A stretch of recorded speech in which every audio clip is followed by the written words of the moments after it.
Welcome back to History Class with Dr. W. As we now enter this, our final installment in a discussion of the colonial era of English settlement, we're going to talk about the last example in a cluster of examples of the upheaval that characterized the colonial period in the colonies, the Salem witch trials of 1692. Now, the Salem witch trials have gone down in American history as one of the notorious events that are well known to many of us. Perhaps you've read Arthur Miller's The Crucible, or perhaps you've seen some of the Hollywood films that depict the Salem witch trials. But few of us have at least not heard at all of something known as the Salem witch trials. But we need to talk about what was really going on here and sift through some of the mythology that has come down to us in various accounts over time. Well, one thing that we as historians know is that something happened in Salem during these witch trials. At the end of all of this, 175 men and women were convicted. 22 were executed. We have lengthy accounts of the trials and the transcripts of what was occurring at that time. And many others in that area wrote down what they were seeing and experiencing.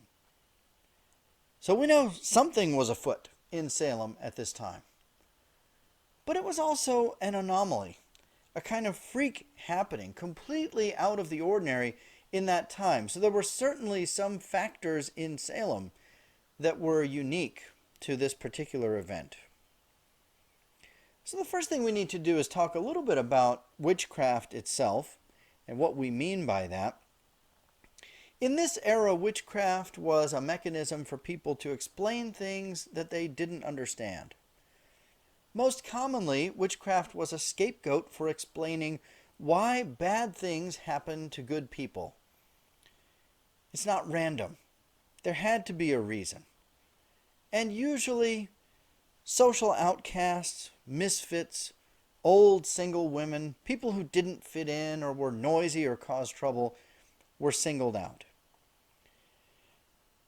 Now, the other thing to note is that, contrary to what happened in Salem, accusations of witchcraft might have been fairly common, but convictions were not.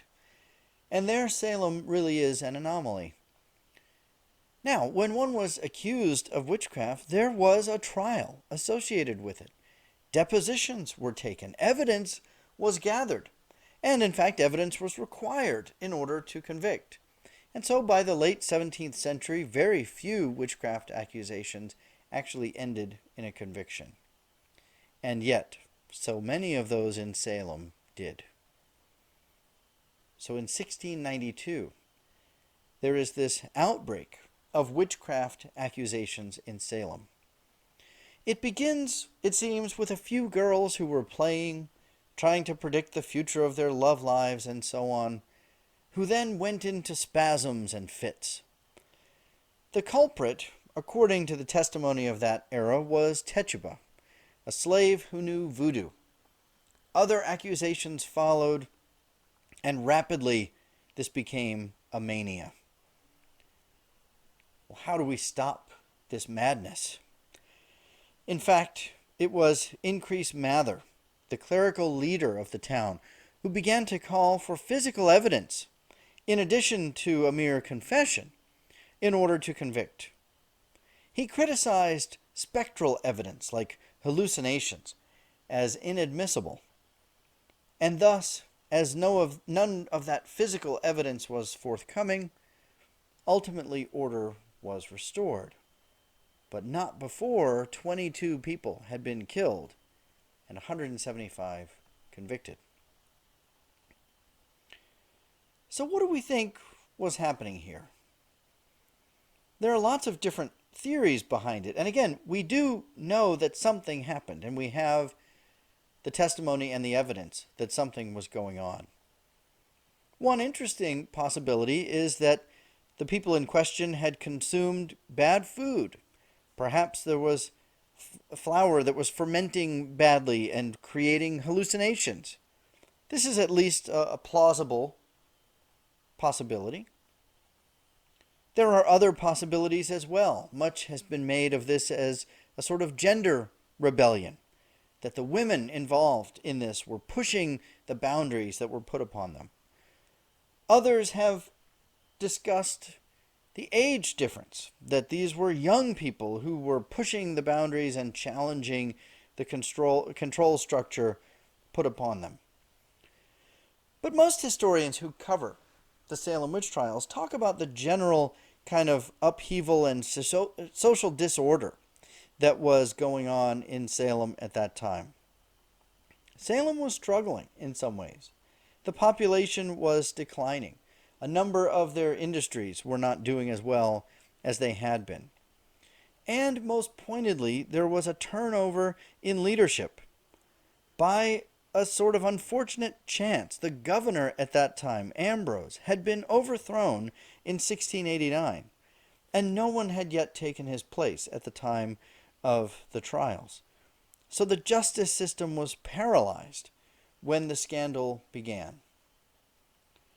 But perhaps the most compelling line of reasoning that historians have pointed to is that the Salem witch trials resulted, as much as anything, from a division within the town between those who were part of the established economy and power structure, the kind of older school part of town, versus newer arrivals.